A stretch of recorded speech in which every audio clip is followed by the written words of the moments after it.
6 bilhões de reais por ano durante 8 anos. Este é o montante que o setor público deveria empregar a partir de agora para universalizar a banda larga no país e levar o serviço a 30 milhões de famílias que ainda não têm acesso a ele. Mas esse valor está muito acima do que vem sendo aplicado nos últimos anos.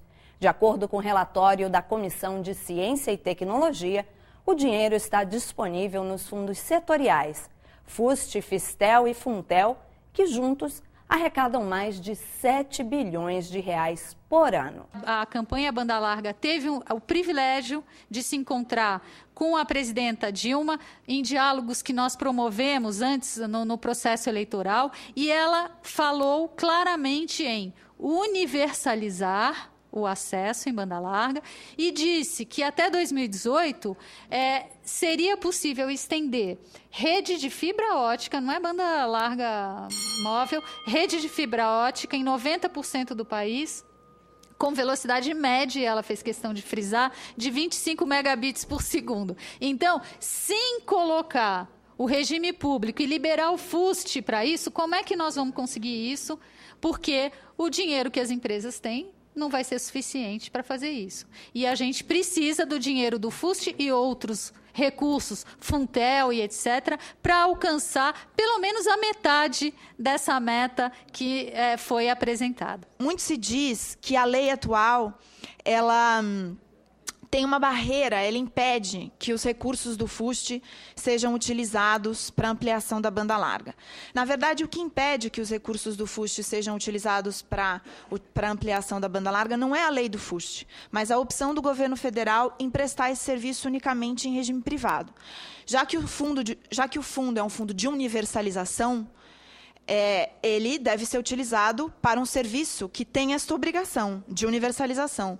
Um serviço prestado em regime privado não tem essa obrigação. Nós entendemos que não é obrigação das empresas fazerem universalização de serviço essencial das empresas privadas. Isso é uma obrigação do Estado, está na Constituição Federal, está na Lei Geral de Telecomunicações, está agora no Marco Civil da Internet.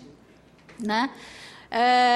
Caberia ao governo exercer o que está expresso no artigo 18 da Lei Geral de Telecomunicações, editar um decreto estendendo o regime público para a banda larga, de modo que ela seja prestada nos dois regimes, como a lei autorize, como, por exemplo, a telefonia fixa é prestada, mas que se garantissem investimentos públicos nos locais que não despertam interesse econômico das empresas, onde não existe uma relação entre o alto nível de investimento que tem que ser feito e a capacidade de pagamento dos cidadãos que moram naquela região. Se a gente pega os acessos fixos de Pará, Bahia, Pernambuco e Maranhão, por exemplo, o número de acessos do PNBL tem uma grande participação nesses acessos. Então, isso evidencia que, sim, o PNBL tem sido, mal ou bem, com todas as críticas que podem ser feitas, tem sido responsável por uma inclusão digital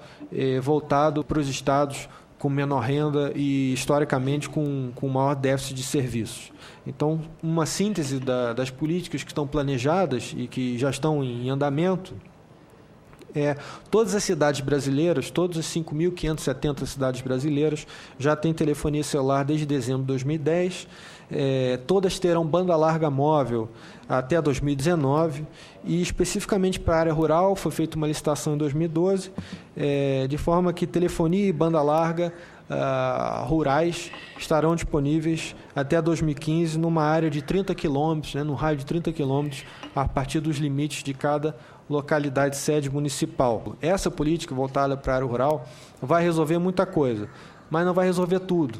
A gente vai ter um impacto significativo na região norte, com uma cobertura média de 90% dos domicílios rurais.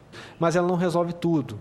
Não só o estado do Acre, mas também o estado de Roraima e outros ainda continuarão necessitando fortemente do satélite. Destaco também o regulamento de qualidade do SCM, as operadoras precisam entregar pelo menos 80% da velocidade contratada na internet. Quando a pessoa adquire um plano de 5 megabits por segundo, por exemplo, não significa necessariamente que ela vai ter em todo o seu período de navegação aquela velocidade. Nenhum lugar do mundo é assim.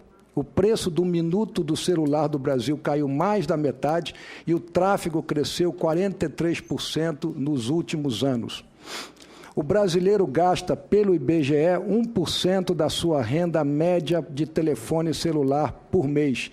Ele gasta, em média, R$ 18,70, que é um valor baixo. Nós contratamos um estudo que analisou todos esses países e mostra claramente, e eu desafio a quem quiser contestar o estudo, que o Brasil não tem o serviço celular, nem de banda larga, nem de voz, mais caro do mundo. É o quarto mais barato entre esses 18 países analisados.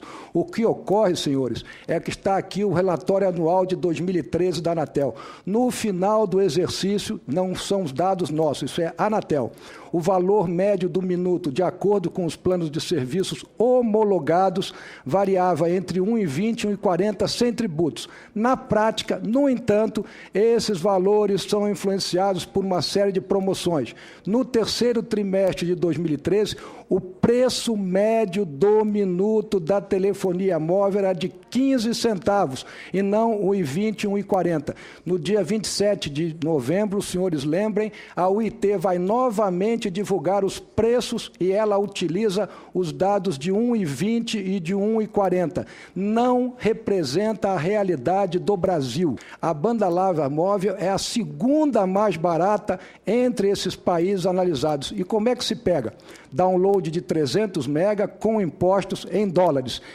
Podemos falar que 300 mega é pouco, não importa. Nós estamos comparando o que a UIT compara com 18 países que representam 60% de toda a base de telefonia celular no mundo. Seria interessante que esse estudo, não sei se chegou a ser feito, com franquias um pouco mais altas, de 1 gigabyte, por exemplo, para verificar qual é a posição do Brasil nos preços desses planos. Nós não queremos velocidade a mais, nós queremos velocidade suficiente para poder ter acesso a essa infinidade de bens culturais que podem permitir, sim, a maior cidadania, a maior participação das pessoas e a oportunidade de acesso ao conhecimento para se tornar competitivo. Portanto, a internet de boa velocidade é, sim, um direito fundamental, se não está expressamente na Constituição, mas eu acho que tem que estar na consciência de todo gestor público, no sentido de que